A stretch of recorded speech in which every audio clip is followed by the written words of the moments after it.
For many small businesses and startups, having a team that works remotely can be a great decision. It helps you save money on office space and infrastructure and can allow you to recruit from a larger pool of potential workers to find that perfect employee. If you're in an expensive city like New York, for example, you can also potentially save a lot of money just by hiring workers that live in less expensive locales. However, since you won't actually see your employees in the office every day, managing teleworkers comes with some different challenges than managing workers who come in physically. As all of my employees, interns, and assistants in both of my companies are teleworkers, I have learned a couple things about how to manage them effectively. Firstly, you need to be even more careful with your hiring process when working with teleworkers because these employees need to be self-motivated to the extreme. Obviously, self-motivation is a desirable skill for any and all employees, but it's absolutely essential for teleworkers as there's no manager watching to ensure that the employee is doing what he or she is supposed to do when he or she is supposed to do it. It's also obviously incredibly important that this person is trustworthy, as you have to rely largely on their word to know what's going on in their realm of responsibility.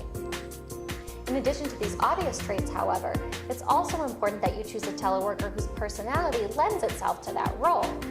Generally, people that like to keep to themselves maybe won't top your list of desirable employees, but in this case, you might want to give that candidate a second look. If someone's going to work from home, he or she needs to be comfortable being alone, or they're going to become unhappy with the position and you'll have a turnover problem. Additionally, it's important that this person not need constant recognition to stay motivated for the same reason. With no managers or coworkers around to say good job, someone who needs that encouragement is going to become unhappy and will likely let their work suffer or leave.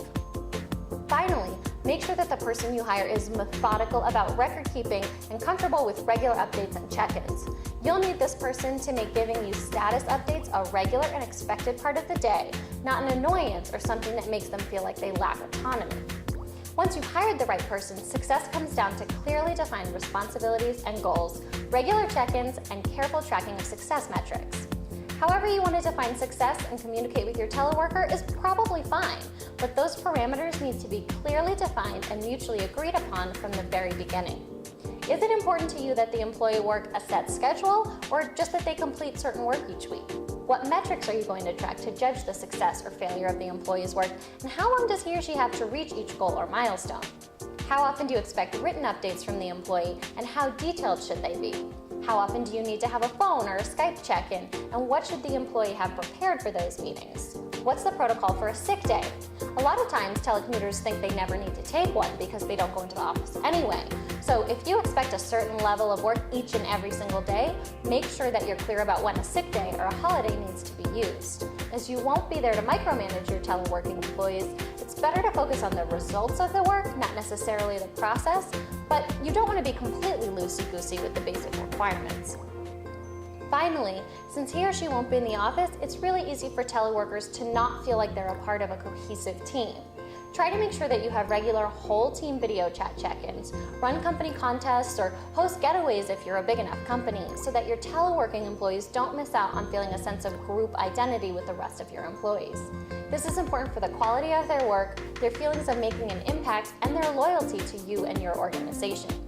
When you first start out with teleworkers, be prepared to put in a little extra effort to get your system running smoothly, but if you hire well and set clearly defined goals and responsibilities, teleworking employees should prove to add great value to your small business or startup once you get the hang of managing them.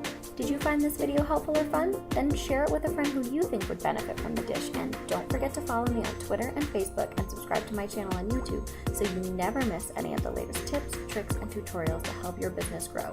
And you get to see my adventures through the wide world of entrepreneurship and how I use the freedom running my own business gives me. Also, remember to head over to katecosta.com so you can get in on the conversation about how to build your business to success so you can live your life your way.